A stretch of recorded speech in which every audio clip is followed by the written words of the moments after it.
इसलिए भैया एक नाम आश्रय हो जाओ, नाम का त्याग मत करो।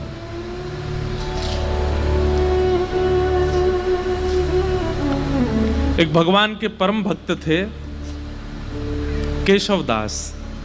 क्या नाम था? केशवदास। तो श्री केशवदास जी का ऐसा चरित्र है कि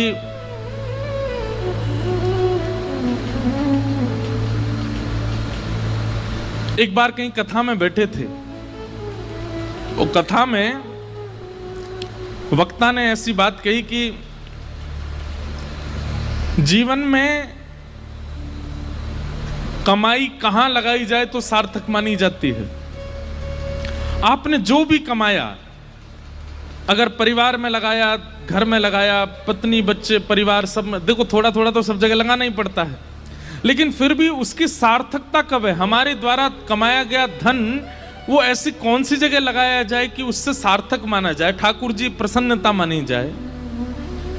वक्ता बोले कि अगर वो संतों की सेवा में लगा दिया जाए तो जितना अंश संत सेवा में लगता है उससे ठाकुर जी बड़े प्रसन्न होते हैं, वो सार्थक माना जाता है, वो पुण्य माना जाता है। आपकी कमाई करना भी सार्थक हो जाता है अगर संत सेवा बन रही है तो। बहुत ध्यान से सुनना।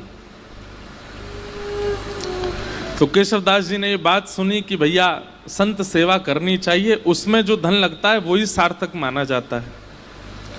अपनी पत्नी से कह दिया, देवी देखो हम जो भी कमाते हैं ना, उसका जो भी अंश ठाकुर जी कृपा करेंगे हम संत सेवा में उसको प्रस्तुत करेंगे, तुम राजी हो? पत्नी बोली हाँ हम राजी हैं।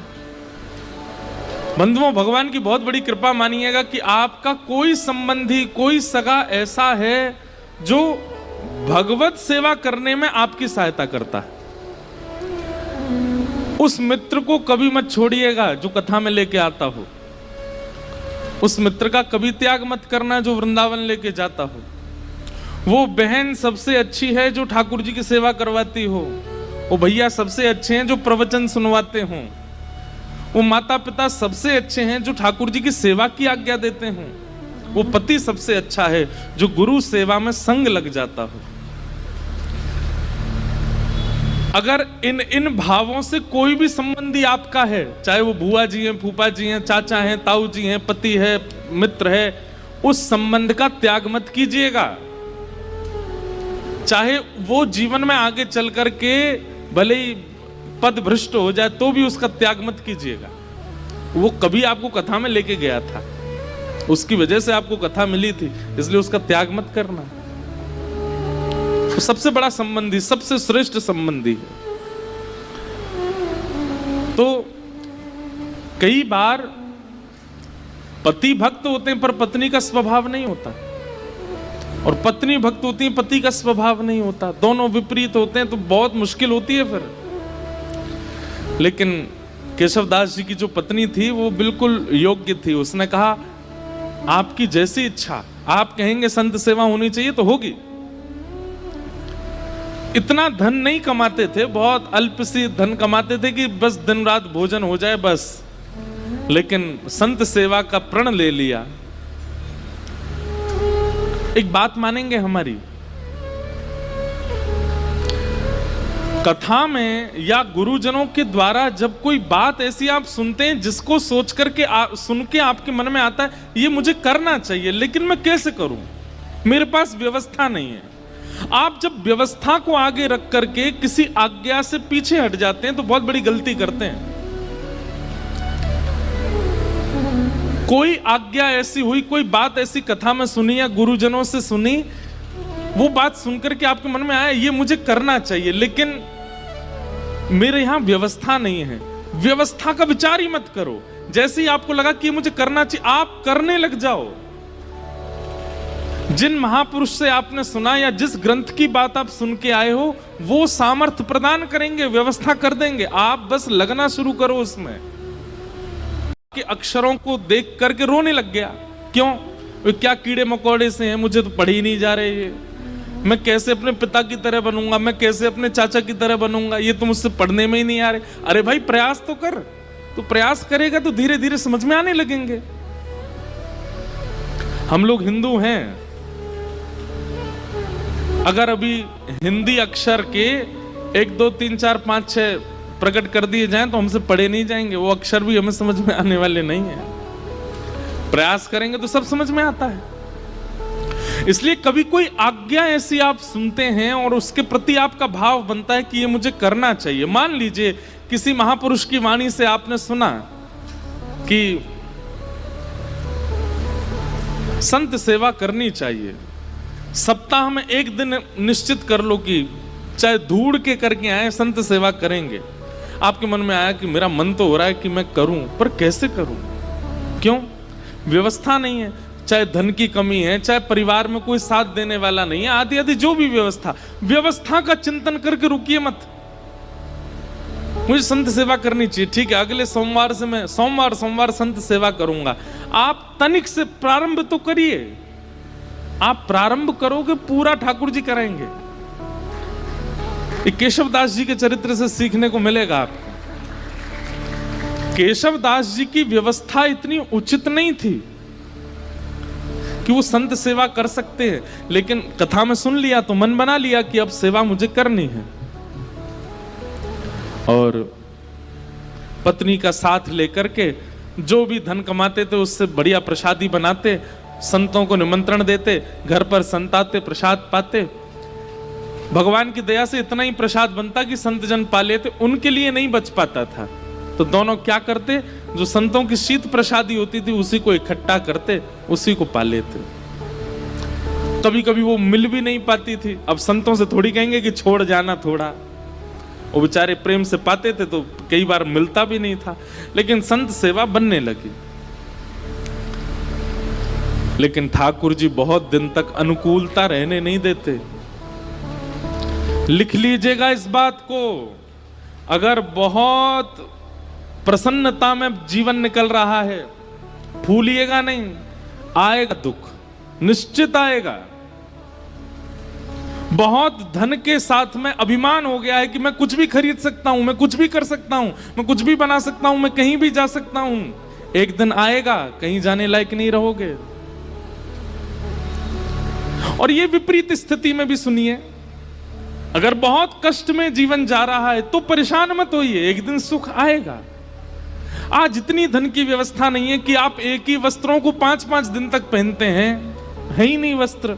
चिंता मत कीजिए, एक दिन ठाकुर जी अनुग्रह कुछ करेंगे। एक स्थिति कांस्टेंट किसी की नहीं रह सकती, परिवर्तन तो होता है, चाहे वो वैष्णव हो चाहे वो संसारी हो। तो केशवदास जी सेवा करते थे। अब धीरे धीरे क्या हुआ, उनका धन जो था खत्म होने लगा। अब सेवा के लिए धन नहीं बचा, उन्होंने कर्जा लेने का मन बनाया कि मैं कर्जा ले लेता हूं। संत सेवा नहीं छूटनी चाहिए। अब बेचारा कोई धनवान नहीं होता, सामान्य होता तो उसको कोई कर्जा भी नहीं देता। बाजार में निकल गए कर्जा लेने के लिए कि कोई हमें थोड़ी सी सेवा कर दो तो हम संत सेवा करेंगे। किसी ने भी उनको देने से मना कर दिया। लेकिन एक चतुर व्यापारी था, जब ये गए उसके पास, बोले आप जो कहेंगे हम ब्याज सहित आपको वापस कर देंगे, हमें थोड़ा सा धन दे दो, संत सेवा करनी है। तो व्यापारी ने कहा ठीक है हम दे देंगे तुमको धन, लेकिन बदले में हमको ब्याज सहित धन नहीं चाहिए, एक सेवा कर दो हमारी। ये तो नाचने लगे, बोले आप जो कहोगे सो करूंगा। क्या करना है पूछा नहीं। हम आप सब लोग होते तो पूछते, भाई हम जितना धन ले रहे हैं उसके समान ही मेहनत करेंगे। बोले आप धन दे दीजिए, मैं संत सेवा कर रहा हूं, उसके बाद आ जाऊंगा, आप जो कहोगे करने को तैयार हूं। धन दे दिया, संत सेवा हो गई। संत सेवा करने के बाद पत्नी से कह दिया देखो अब अगले 1 हफ्ते के लिए हमारे पास में खूब संपत्ति आ गई है, अब तुम चिंता मत करो, संतों की सेवा पर मैं किसी को कर्जा चुकाने जा रहा हूं। तो कर्जा कैसे चुकाओगे, आप धन तो है नहीं। बोले वो सेवा करनी है, उसी से चुक जाएगा। एक भला आदमी मिल गया, उसने कहा कि पैसा मत लौटाना, सेवा कर देना। केशवदास जी लौट करके गए उसके पास, बोले भैया बताइए क्या सेवा करनी है। आप कहें तो बर्तन मांज दूं, झाड़ू लगा दूं, पोंछा कर दूं, पुताई कर दूं, क्या करना है आप बताओ। बोले हमारी एक जमीन है, वहां पर कुआं खोदना है। कुआं खोदना है। कुआं खोदने का मतलब समझते हैं? कितनी गहराई में जाना पड़ेगा, जब तक जल ना आ जाए तब तक खोदते रहो, और जब वो जल निकलना प्रारंभ हो जाए उसके बाद भी कितने फीट अंदर तक खोदना पड़ेगा, फिर चुनाई करनी पड़ेगी, कुएं में पूरा उसको आकृति देनी पड़ेगी, फिर बहुत दिन तक जल खींचना पड़ेगा, सारा मतमैला जल निकल के जब बिल्कुल स्वच्छ जल आ जाएगा तब कुएं का निर्माण होगा। इतना तो धन भी नहीं लिया था उन्होंने जितना उनको सेवा दे दी, लेकिन प्रसन्न हो गए, जो आ गया। कहां जाना है बताइए, एक बार भी ये नहीं कहा कि आप ऐसी सेवा कैसे करा सकते हैं। पहुंच गए फावड़ा लेकर के और लगे, जैसे करते निकालते फेंकते करते मिट्टी, तो वो एक गति जैसी बन गई थी। फावड़े चलने की आवाज, मिट्टी भरने की आवाज, फिर उसको दूर फेंकने, उसकी जो वो धुन बन गई थी उसमें इतना उनको सुख मिलने लगा था कि वो राम राम जपते हुए ये करते थे। और उन्होंने नियम लिया कि ये मैं अपनी संत सेवा चुका रहा हूं, किसी से लिए थे मैंने धन संत सेवा, वो चुका रहा हूं। मैं नियम रखूंगा कि मैं इस पूरे क्रियाकलाप में संसारी बात नहीं करूंगा, केवल राम राम बोलूंगा। कुआं खोदते जा रहे हैं। 2-3 दिन बाद पत्नी को लगा ये कहां जाते हैं, सुबह के जाते हैं रात तक आते हैं। पत्नी भी आ गई, संत सेवा करके आती थी, उसको कहते थे कि अब गहरा हो गया है, तुम मिट्टी में भर के दिया करूंगा, तुम फेंक दिया करना, और सुनो कोई संसारी अपवाद विवाद नहीं, केवल राम नाम बोलना। उनका तो अच्छा भजन हो गया, बोले कि इतने प्रसन्न रहने लगे केशवदास जी, बोले भजन भी हो रहा है और मेरे पैसे भी चुक रहे हैं। वो व्यापारी बड़ा खुश कि हमारा तो इतना पैसा भी नहीं लगा जितना बड़ा काम हो रहा है। करते जा रहे हैं, पर कई बार बंधुओं भक्तों को अपना यश खुद नहीं बनाना पड़ता, ठाकुर जी उनका यश बनाते हैं। और कई बार यश दिलाने से पहले ठाकुर जी बहुत तगड़ी ठोकर देते हैं। कुएं में पानी का स्रोत आने लगा था, पानी नीचे से आने लगा था। बड़े प्रसन्न हो गए थे केशवदास जी कि अब जल आ गया है, वो जिन्होंने मुझे धन दिया उनकी सेवा पूरी हो रही है। लेकिन तभी जोर की हवा चली और बगल के मिट्टी जो गहराई में चले गए थे तो वो मिट्टी थोड़ी सी ढीली हो गई और वो पूरी नीचे आ गई, और जितना कुआं भरा था सब दोबारा भर गया और केशवदास जी अंदर ही दब गए उसमें। पत्नी दौड़ी दौड़ी इधर उधर भागी, अरे कोई बचाओ, मेरे पतिदेव अंदर गिर गए हैं, कोई बचा के लाओ। कोई धनवान मानी व्यक्ति होता तो लोग प्रयास भी करते, अब केशवदास जी बेचारे सामान्य व्यक्ति, किसी ने मदद नहीं की। सब सोचने लगे कितना गहरा, तुम्हारे पति को 1 महीना लगा इतना अंदर जाने में, हम इतने भीतर तक मिट्टी कैसे निकालेंगे बाहर। कुछ लोगों ने सोचा, बोले भाई अकेला निर्वन कैसे करेंगे, कुछ पैसा वैसा देके इनको शांत कर दो, और कुछ धन धान्य दे करके उनको, बेचारी वो भी कहां तक किसके पास जाती हैं। लेकिन रोज ठाकुर जी से प्रार्थना करती, मेरे पति ने कभी कोई गलत क्रिया नहीं की, आपके नाम का आश्रय लिया, संत सेवा की, नाथ आप ऐसा अनहित नहीं कर सकते उनके साथ। 1 महीना व्यतीत हो गया, मृतक घोषित हो गए केशवदास जी। 1 महीना बाद जहां वो कुआं खोदा जा रहा था, अब तो वहां पे कुआं खोदने का कोई प्रश्न नहीं उठता था। लोगों ने कहा कि इसमें तो आदमी मर गया, भीतर अब कुआं मत खोदना यहां पे। लेकिन लोग बाग जब वहां से निकलते थे तो वो एक मिट्टी का टीला बन गया था, और जब वहां से निकलते तो राम नाम धुनी सुनाई देती, और राम नाम धुनी केवल राम राम करती हुई सुनाई नहीं देती, साथ में झांझ मंजीरा करताल सारंगी आदि आदि वाद्य भी सुनाई देते, जैसे मानो कोई उत्सव महोत्सव चल रहा हो। आते जाते लोगों को लगता शायद पास के गांव में कीर्तन चल रहा होगा, लेकिन जब 10-15 दिन तक अखंड नाम धुनी सुनाई देने लगी, पास के गांव में जाकर के देखा कोई उत्सव नहीं है, तब बोले शायद यही कुछ है। तभी एक राजा को यह बात पता चली, उस राजा ने अपने सैनिकों को लगवा करके पूरी मिट्टी निकलवाई वहां से, और भीतर जाकर के जब देखा तो एक मट्टी का एक मानो जैसे कुंज जैसी बन गई थी, और उस कुंज के भीतर सुंदर पात्र में सुंदर प्रसादी रखी थी, और प्रसादी के साथ ही भीतर एक दिया जल रहा था, और वहां पर श्री केशवदास जी बैठ करके कीर्तन कर रहे थे, और उनके कीर्तन के साथ में वहीं के जितने जीवाणु आदि थे वे सभी मानो जैसे करताल मजीरा आदि ढोल बजा करके उनके कीर्तन को सार्थक कर रहे थे। ये देख करके सब हैरान रह गए। नाम का बल ये सामान्य बात नहीं है। नाम का आश्रय लेने वाला व्यक्ति कैसी भी परिस्थिति में हो, नाम सब सुलभ कराने की सामर्थ्य रखता है। ठाकुर जी के नाम में इतना बल है। हमारे गोवर्धन में एक बाबा गए, गुरु दीक्षा लेने के बाद अपने गुरु जी से कहा, आप जो आज्ञा देंगे मैं उसको पूरी करूंगा, आप बस आज्ञा दीजिए। गुरु जी ने भी ऐसी आज्ञा दी जो बाबा कर ही नहीं सकते थे। क्या? कि जितने भी संस्कृत साहित्य ग्रंथ हैं हमारे संप्रदाय के, सबका अध्ययन करके सबको कंठस्थ करो। बाबा बोले, मैं तो अंगूठा टेक, मुझ पर संस्कृत कहाँ आती है। गुरु जी बोले, हम एक ही बार आज्ञा देते, हमने जो आज्ञा देनी थी वो दे दी। बाबा इतने रोने लगे, गिरिराज जी के तलेटी में रोते, हे किशोरी जी, हे श्यामाजू, मैं तो अनपढ़ गंवार हूं, और गुरुजी ने आज्ञा की कि सारे संस्कृत साहित्य हमारे संप्रदाय के सबको कंठस्थ करो। कैसे करूंगा मैं, मुझे तो पढ़ना ही नहीं आता, मुझे तो केवल आपका नाम आता है, मैं तो केवल राधा राधा करना जानता हूं और कुछ नहीं आता मुझसे।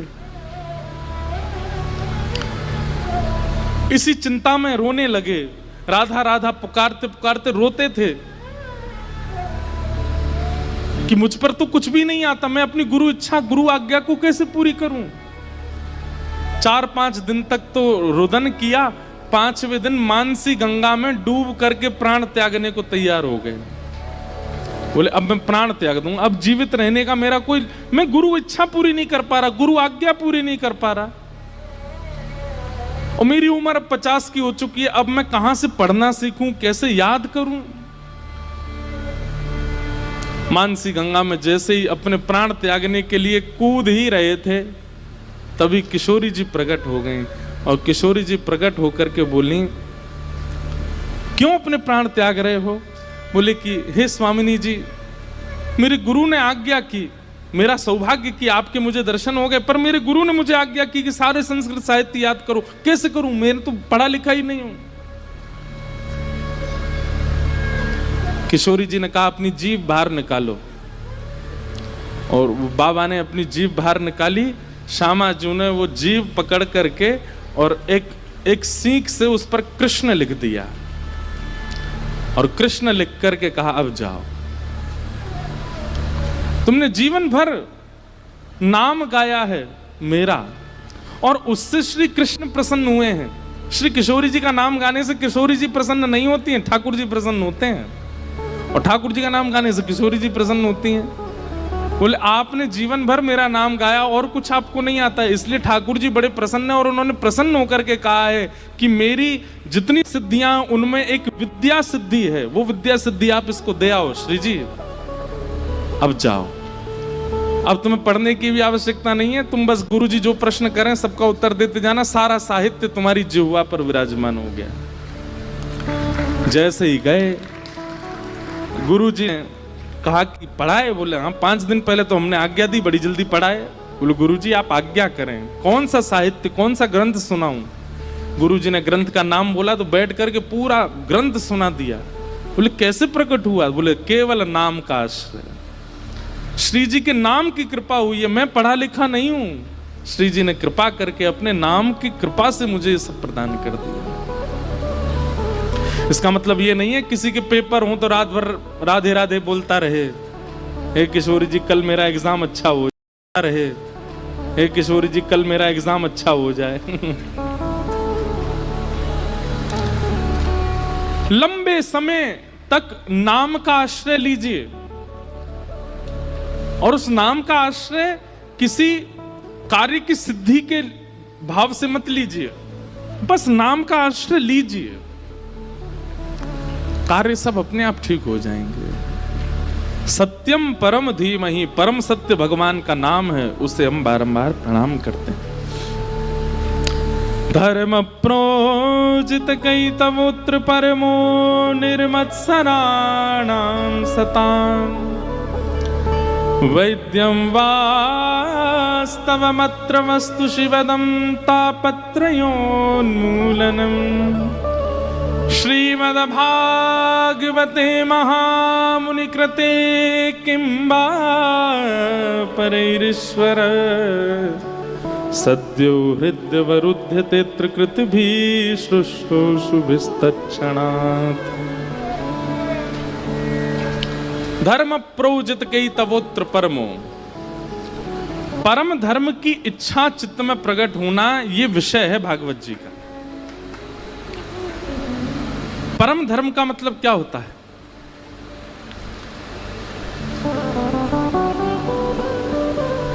परम धर्म का मतलब क्या है कि अब मैंने बहुत कमा लिया, बहुत खा लिया, बहुत कर लिया, बहुत सब कुछ करके देख लिया, अब मुझे एक ठौर चाहिए बस।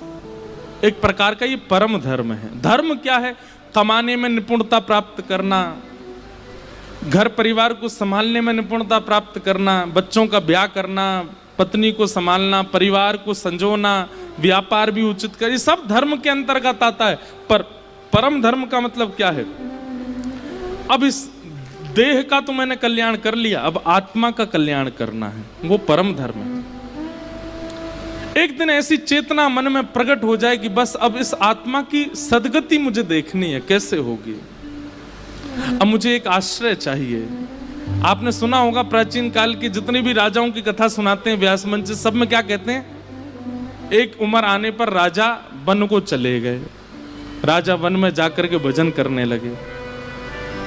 पर आजकल कोई वन में नहीं जाता, वन ही नहीं बचे। आजकल कोई वन में नहीं जाता। लेकिन एक बात कहें, इस कलिकाल में वन श्री वृंदावन है। आपका मन जिस दिन वृंदावन की ओर बढ़ जाए, मन जिस दिन वृंदावन के अलावा और किसी को प्रायोरिटी ना देता हो, उस दिन समझ जाना कि बस यही हमारा वनवास है, यही हमारा वन गमन है। मन में और कोई इच्छा ना आवे वृंदावन के अलावा। बंधुओं, कभी कभी अपनी भक्ति ऐसे नापा कीजिए कि आपको ठाकुर जी और दूसरी तरफ संसार की कोई वस्तु रख दी जाती हो और एक चीज चुनने को कही जाती हो, फिर अपने मन को देखा करो कहां की तरफ आकर्षित हो रहा है। जैसे एक तरफ तो ठाकुर जी का राजभोग प्रसाद है और दूसरी तरफ पिज्जा है, बर्गर है, बढ़िया बढ़िया चीजें हैं संसारी जो ठाकुर जी को भोग नहीं लगी। अब अपने मन से पूछो, एकांत में किया करो, ये सबके सामने करोगे तो सबको पता चल जाएगा। और कई बार सबके सामने तो आप आडंबर भी कर सकते हो, जबरदस्ती प्रसाद ही पकड़ोगे। पर कभी कभी अपने आप से पूछिए कि आपका मन किस तरफ जा रहा है। आप नाम जप करते हैं, रोज तिलक लगाते हैं, कथाएं सुनते हैं, कभी कभी नाप तोल के देखा तो कीजिए कि भक्ति की स्थिति पहुंची कहां अभी। बहु व्यंजन एक तरफ रख दीजिए और ठाकुर जी का प्रसाद एक तरफ रखिए, और बिल्कुल बिना चीटिंग के देखो कहां की तरफ, किसकी सुगंधी की तरफ, किसके स्वरूप की तरफ जीभ में पानी आ रहा है, मन जा रहा है। अगर वो संसारी वस्तु के प्रति हो रहा है तो फिर उसके बाद भजन में एक माला बढ़ा दो, थोड़ा सत्संग और बढ़ा दो।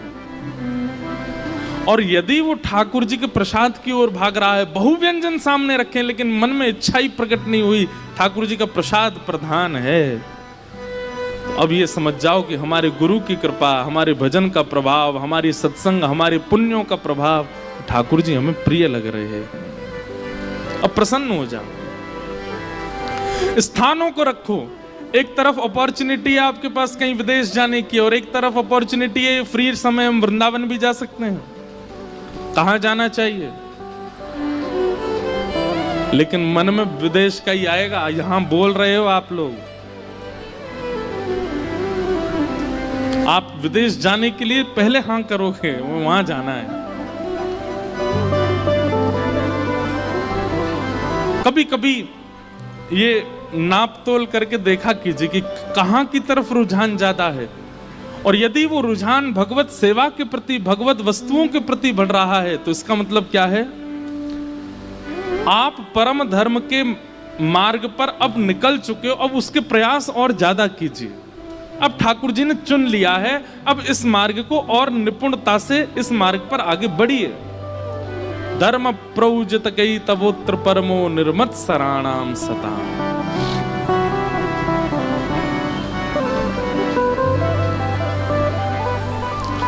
निर्मत सराणाम सता, मात्सर्य दोष खत्म हो जाए चित्त से।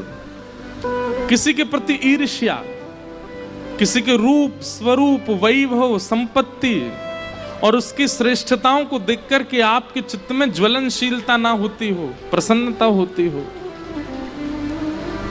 समझ जाओ अब ठाकुर जी हमें स्वीकार कर रहे हैं। तीसरा, वैद्यम वास्तव मत्र वस्तु शिवदम। अभी नासिक में कथा थी तो एक बालक मुझे कोई बोला कि मैं ठाकुर जी के किसी भी मंदिर में जाऊं, ऐसा जरूरी नहीं एक ही मंदिर में, कहीं भी किसी भी मंदिर में जाऊं मुझे सब भगवान दिखते हैं, लेकिन एकमात्र ठाकुर जी को देख के भगवान वाली फीलिंग नहीं आती, ऐसा लगता है ये मेरे कोई हैं। इसका क्या मतलब है? मैंने कहा ये मतलब है ठाकुर जी आपको कुछ मानते हैं। बोले मैं पंडरीनाथ जी को देखता हूँ, बोले रुक्मणी मैया को देखता हूँ तो मुझे लगता है ये भगवान है। मैंने कहा भाई ऐसा मत करे, उनको भी कुछ मान ले अपना। बोले नहीं महाराज जी, हनुमान जी को देखूं, गरुण जी को देखूं, गणेश जी को देखूं, मंदिर में जिनको भी देखता हूं सबके प्रति भगवान की भावना आती, पर मुख्य ठाकुर जी, वंशी वाले हों या लड्डू गोपाल हों, ये कहीं भी दिख जाते हैं दुनिया में तो ये लगता है ये मेरे हैं, ये मेरे अपने। मैंने कहा भाई देख, प्रियतमा होती है ना पत्नी, भले उसका पति बहुत बड़ा कलेक्टर बन जाए, बाकी सब लोग तो उसके सामने सल्यूट करेंगे, पर पत्नी को वो अपनी किसी भी स्थिति में चला जाए, कितना भी श्रेष्ठ बन जाए, कितना भी उचित बन जाए, वो उसको हर स्टेज पर, हर परिस्थिति में, हर स्थिति में अपना ही लगता है। संबंध है तभी तो अपना लगता है। मां को अपना बेटा कोई श्रेष्ठ व्यक्ति नहीं दिखता है, बेटा बेटा ही दिखता है। ऐसे अगर ठाकुर जी के प्रति भगवत भावना करके कोई अपनत्व की भावना आती है, उसका मतलब है ठाकुर जी भी संबंध मान चुके हैं, अब बस ढूंढो कि वो संबंध है कौन सा। हम तो ये कहते हैं भैया भारत में जितने ठाकुर जी के मंदिर है ना, इन सबको अपना परिवार ही बना लो। जैसे श्री पंडरीनाथ भगवान हैं, ये कौन है? बोले ये हमारे फूफा जी हैं। वहां की रुक्मणी मैया बुआ जी हैं। कोई पूछे कहाँ जा रहे हो? फूफा जी के घर जा रहे हैं। पंढरपुर जा रहे हैं नहीं बोलो, कहाँ जा रहे हो? बुआ जी के यहाँ जा रहे हैं अपनी। एक दो बार तो आदमी यही सोचेगा, और इतनी निपुणता से बोलो कि सामने वाले को यही लगे कि बुआ जी के यहाँ जा रहे हो। 5-6 बार बाद उसको पता चले कौन सी बुआ जी तुम्हारी? बोले चंद्रभागा नदी के तट पर रहती हैं, रुक्मणी मैया हमारी बुआ जी हैं, ठाकुर जी हमारे फूफा जी हैं। द्वारिका के ठाकुर जी को अपने जीजा जी मान लो, वहां की रुक्मणी मैया हमारी बहन है। अब कहाँ जा रहे हो? जीजा जी के यहाँ जा रहे हैं। जगन्नाथपुरी में ये कौन है? बोले ये हमारे चाचा जी हैं, चाचा जी से मिलने जा रहे हैं। बद्रीनाथ भगवान, बोले ये तो नाना जी हैं हमारे। अच्छा बद्रीनाथ वैसे भी नाना जी हैं, क्यों? श्रीमद् भागवत का निर्माण बद्रीनाथ में ही हुआ, और भागवत जगत माता है, और माता जी का जो जन्म स्थान होता है वो नानी का घर ही होता है। तो लो ऐसे भी संबंध बन गया कि वो नाना जी हैं। श्री राधा रमन जी कौन है? बोले ये तो हमारे प्रियतम हैं। बिहारी जी कौन है? ये हमारे सखा हैं। राधा वल्लभ जी कौन है? बोले ये हमारे सखा के सखा हैं। ऐसे कोई संबंध, सबसे संबंध बना लो और फिर उस संबंध का निर्वहन कीजिएगा, उस संबंध को निभाइएगा, उसी संबंध से जाइए, उसी दृष्टि से देखिए, उसी भाव से मिलिए। बिहारी जी अगर आपको भाई के रूप में लगते हैं और कभी बहुत भीड़ हो जाए तो भीतर जाकर के थोड़ा रोष भी बहन की तरह कर सकते हो या भाई की तरह कर सकते हो। अरे भैया तो बहुत बड़ा होगा, अब तो दर्शन ही ना दे हमें, इतनी भीड़ है गई है, कोई धक्का मारे, कोई भगा दे यहाँ से, ऐसा मत करे भैया लाला मिल लेकर हमते। ठाकुर जी अनुग्रह करेंगे, ठाकुर जी कृपा करेंगे। आप संबंध मानिए, ये बात कोई मनगणंत नहीं है, ये भगवत वाणी है। वैद्यम वास्तव मत्र वस्तु शिवदम, ठाकुर जी से संबंध मानो। गोस्वामी तुलसीदास जी कहते हैं, मोहे तोहे नाते अनेक मानिए जो भावे। जो भावे वो संबंध ठाकुर जी से मानो।